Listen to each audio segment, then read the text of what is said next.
This is Optimal Health Daily, episode 1885. How much protein do you need to build muscle, lose fat, and maintain an aesthetic body? Part 1 by Deen of JCDFitness.com. And I'm Dr. Neil.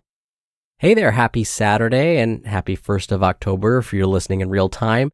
And welcome back to Optimal Health Daily, where I simply read to you from the best health and fitness blogs for free. And then on Fridays, like yesterday, that's when I answer your questions.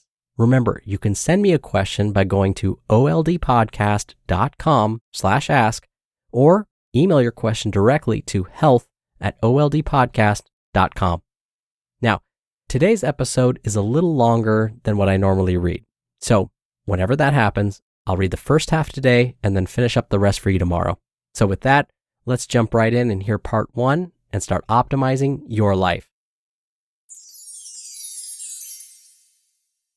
How much protein do you need to build muscle, lose fat, and maintain an aesthetic body? Part 1 by Deen of JCDFitness.com. How much protein do I need is a common question many people are asking themselves when trying to get into great shape and changing their body. If you follow most traditional bodybuilding advice, it's typical to hear anywhere from 1 gram to upwards of 3 grams per pound of body weight for the optimal dose. The difference between 1 and 3 seems negligible, but when you do the math for your own body weight and your own needs, the recommendations vary wildly. Not only is protein anabolic and absolutely necessary for building muscle and preserving it on a fat loss diet, the old adage of more is better is not ideal here. By the end of this article, you'll know exactly how much you should be consuming on a regular basis if you want more muscle, less fat, and an aesthetic physique. What is protein? Protein is an essential nutrient the body needs to grow, repair itself, and maintain bodily functions. Our muscles, connective tissues, hair, skin, eyes, and internal organs are made of protein.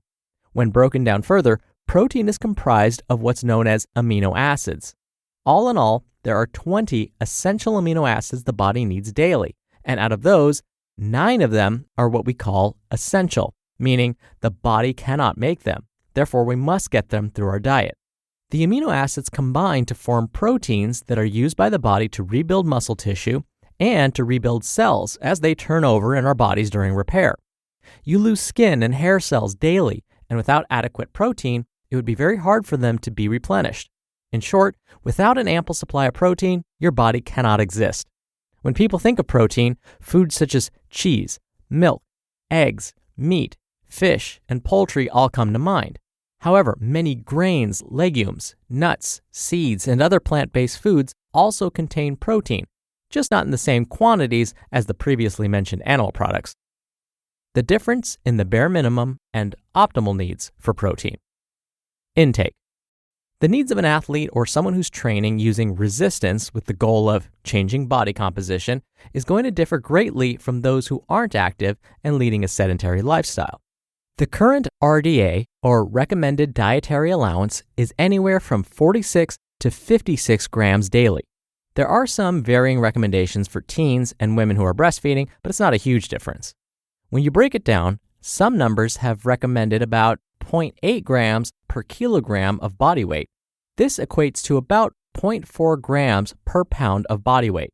So, for an adult male weighing 150 pounds, the recommendation is about 56 grams of protein per day. The recommended dietary allowance is a simple measure that is recommended to keep people healthy, free from disease, and to ensure their daily needs are met for bodily functions.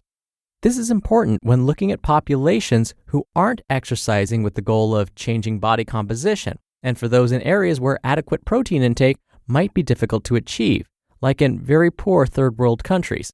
In America and other industrialized nations, getting your protein needs is very easy to do with readily available foods.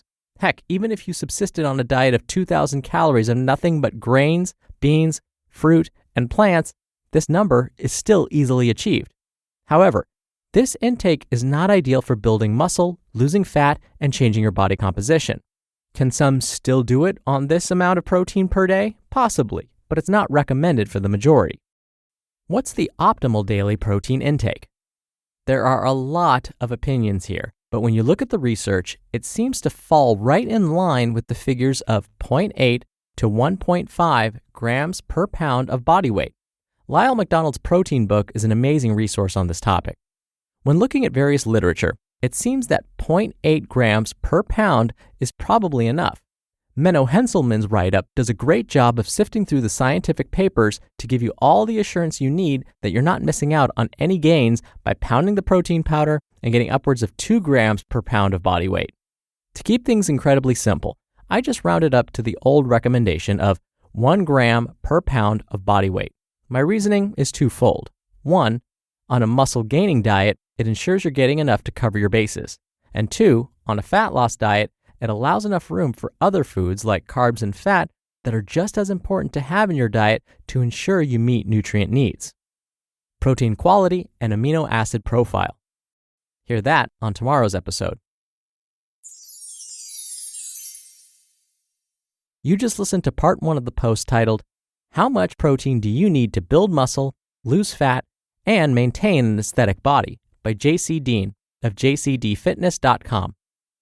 Dr. Neal here for my commentary. JC is absolutely right. There are so many controversies when it comes to how much protein do we really need, especially for those of us that are trying to build muscle. When I was at my nutrition conference last month, there was a whole session just on how much protein we need and when is the best time to consume that protein. And unfortunately, there wasn't a real consensus about what we should be doing. So the research is still a little sketchy. But something we can all agree on is something that JC mentioned that I think is really important to repeat here. If you are a vegan or a vegetarian and are eating a well-rounded diet, you probably still are getting enough protein each day. And that's because, as JC mentioned, many plant-based foods do contain protein. And when you start to combine plant-based foods, you still get all of those essential amino acids or proteins that your body needs in order to build muscle, lose fat, keep your aesthetics looking perfect. You may have heard of, combining rice and beans, and that makes a perfect protein. Yes, that's true, but it doesn't just have to be rice and beans, and it doesn't just have to be at the same meal. What we're learning is if you had beans with lunch, for example, and bread or rice for dinner, it still counts. The body will still know what to do with all those amino acids, and it'll make sure to use them effectively to help keep your body functioning optimally. All right, that'll do it for today. Thank you so much for being here. Thank you for listening every day. I hope you have a great rest of your Saturday, and I'll see you back here tomorrow where I'll finish up this post and where your optimal life awaits.